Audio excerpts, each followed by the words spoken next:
Hello বন্ধুরা, প্রথমেই তোমাদেরকে জানাই শুভ বিজয়ার প্রীতি শুভেচ্ছা ও ভালোবাসা।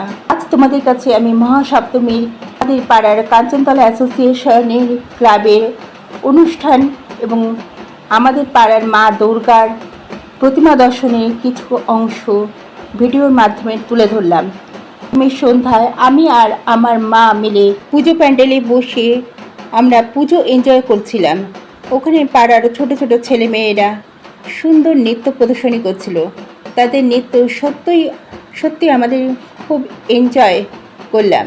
প্রচুর লোক ঠাকুর দেখতে আসছিল, তারা ক্যামেরা বন্দি করছিল মা দুর্গাকে। পুজো মণ্ডপে এটি গাছের মধ্যে নয়নঘেরাম আলোকমালা দিয়ে সাজানো হয়েছিল।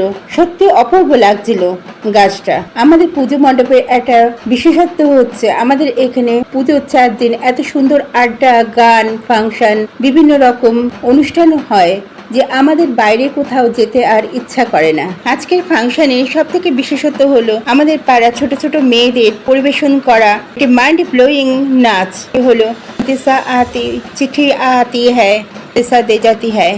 আমাদের দেশে যে সমস্ত বীর সন্তানরা জল ঝড় বৃষ্টির মধ্যে দেশকে কন্টিনিউ রক্ষা করে চলেছে, তাদের উদ্দেশ্যে নাচটি পরিবেশিত হলো। সত্যি নাচটি দেখে চোখে জল চলে এলো। আমরা ফুচকা আর বিরিয়ানি খেয়ে ঘরে ফিরে এলাম। আজকের অনুষ্ঠান সত্যি আনন্দদায়ক এবং প্রত্যেকটা দিন পুজো শারদীয়ার প্রত্যেকটা দিন আমরা এইভাবেই ছোটোখাটো খাওয়া দাওয়া আনন্দ উৎসবের মধ্যে দিয়েই সকলকে নিয়ে গল্প গান আড্ডার মধ্যে দিয়ে কাটিয়ে দিতে পারি। আচ্ছা বন্ধুরা, আজকের মতন তাহলে এখানেই আসি। ভিডিওটা ভালো লাগলে একটা লাইক, শেয়ার এবং সাবস্ক্রাইব অবশ্যই চাই। তো দেখা হবে নেক্সট ভিডিওতে।